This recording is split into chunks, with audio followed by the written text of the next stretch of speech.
architect to, get his mood on why it is important to bring architecture people in this discussion. Doc, good morning. Good morning. Yes, Doc, you were with us 2 years ago. You shared lots of insights with us. Maybe people have forgotten. Why are architects important? Why can't we just say that, oh, Mason, your way, you're no bedroom back, fine, here. Why can't we just do that? Why do we need architects in deciding to build our dream homes? Uh, Thank you very much, Eugene, and good morning to you, your cherished listeners. We need architects in the built environment, in our built space, in our cities, our towns. We need architects to design the city, to design the streetscape, to design the forms for various areas and give character to our city. We travel else to see the character of the city where our find our ability to find the. Doc, your line is a bit shaky, and I don't know if you can just adjust yourself for us a little bit. Oh, sorry about that. Is it clear now? Yes, I think it's a bit better. Yes. So people use the streets, people use buildings to to talk about their city, talk about their country, and it's all about architects designing for the city, and that is the character.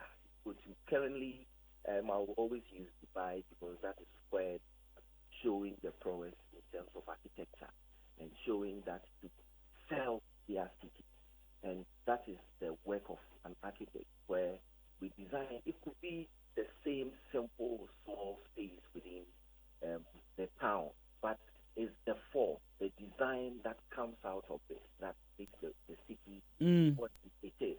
It's mm, not about the cost of pouring concrete, the block work, and all that. They will mm. all come in any case. But the architect comes in to give it the form, the appealing look that we want our city to look like. And that is the work of an architect. So basically, Um, to sum it up, if you want to achieve the aesthetic look that you want for your dream house, that's where the architect comes in. But, Exactly. Not only a dream house, you see, currently, the case of Ghana, we have a lot of new sites with a lot of bushes. People are in there putting up anything, thinking it's a bush now, but it will grow up, the place will grow up, and you see the city aspect or the town developing. And if you don't use the architects, build these areas, we would have a bigger village we call cities in Ghana. That's the sad aspect. mm, so someone will ask, I'm deciding to build. What are the most important considerations I have to consider so that I balance aesthetics and also functionality of the home I want to build? The first thing you need to consider is that you are the one who wants to build. So you come out with what we call a brief from the one who wants the building. And with the brief, that is what you really want in your building. Then we add the science and the art of architecture to it to give you the function. The science is giving you the functionality of the building. Would it fit for your furniture? Would it fit for um, ventilation, cross ventilation for good health, long life? Would you make use of the abundant daylight we have in Ghana so that you save cost on electricity? You enter in most buildings and their main corridors, after you shut the door, you realize you need your light on because there is no window to bring in daylight even during the day. And these are the things architects will always be looking at, the science aspect. And then the art brings out the aesthetics, which which you look at the building and it's so appealing that you would want to snap a photograph, want to take a selfie along a particular street when you are walking along. And that is the essence of the work of an architect. So if I get you, so what that means that if you consult an architect before you even build, there's a probability that there will be some cost savings in future. For example, electricity. Exactly, exactly. So we are Mm, always, unfortunately, looking at the current cost. But the work of an architect gives you a life cycle cost reduction because the building after completion should be used and it should be used comfortably. And that is what I I call beauty. The beauty of a building is not only from the outside, but also from within. How you are saving cost on your energy, which is very expensive now. It's very expensive.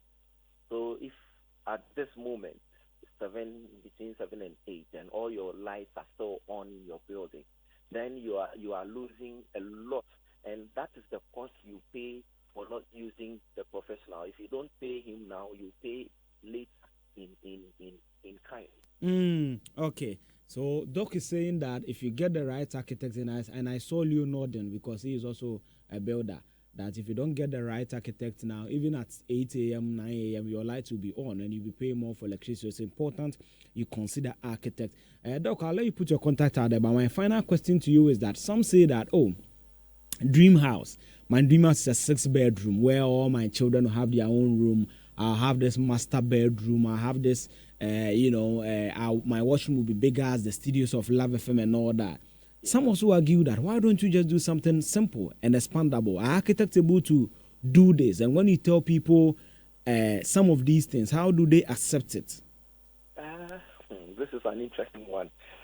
Flying from Accra to Kumasi, and on landing, you realize there are a number of buildings uncompleted in our cityscape.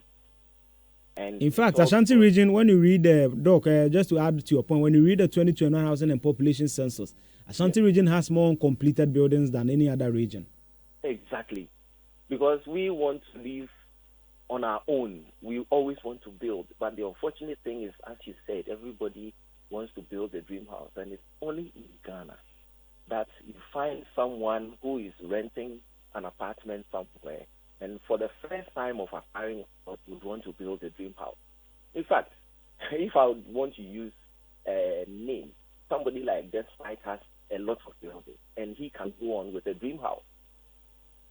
But if I am starting for the first time, you were renting, it means that housing is a challenge. The first thing you need is to use the plot of land as an economic entity, which give you value for the money. You were renting 2-bedroom house. Why don't you put a simple 3-bedroom and then build, add on another 2 bedrooms where you are making money out of that you have acquired for the first time until you have money or value for money in terms of rent on a number of plots. You don't go out building, putting up a dream house. It's impossible. You can't finish. And that is creating a lot of challenge. My mother died with a 6-bedroom house. Unfortunately, 4 of us, nobody would be able to live in comfortably, and we cannot rent it out. So we are all out of that 6-bedroom. The building is sitting idle. One person will say, no, I will not allow you to sell it. Another person will say, no, I will do this with it. In the end, the building will be sitting there, and there will be nobody in there. And you find a lot of such houses. It's either a caretaker living in there or a watchman who is being paid to take care of 8-bedroom, 6-bedroom houses. There's no one living in them. Meanwhile, we have a lot of youth who are in search of accommodation. Why don't we, as individuals, make use of the land that we have and make money whilst we are growing? And it's only after that you could think about a dream house. Okay, so it's only after that you think of a dream house. So, Doc, my final question to you will be that young man, 25 to 40, 40 to 60, what kinds of architectural designs or what kind of home design should they consider in their quest to get their own home? In that quest, maximum should be 4 bedrooms, maximum. Because you need to complete the building and move on. If you are not able to complete it, it becomes a problem on yourself, and you never get it done. And that is the stress most people find themselves in.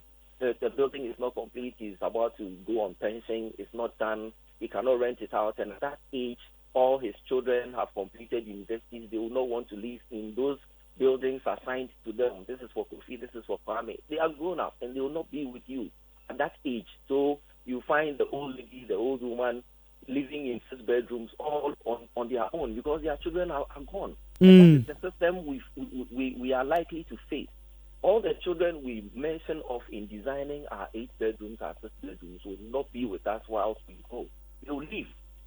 So the maximum you need is 4 bedrooms. If not, do your 3 bedrooms, one for the master, one for male, one for female, and you are good to go. And you are good to go. Yeah, that's Dr.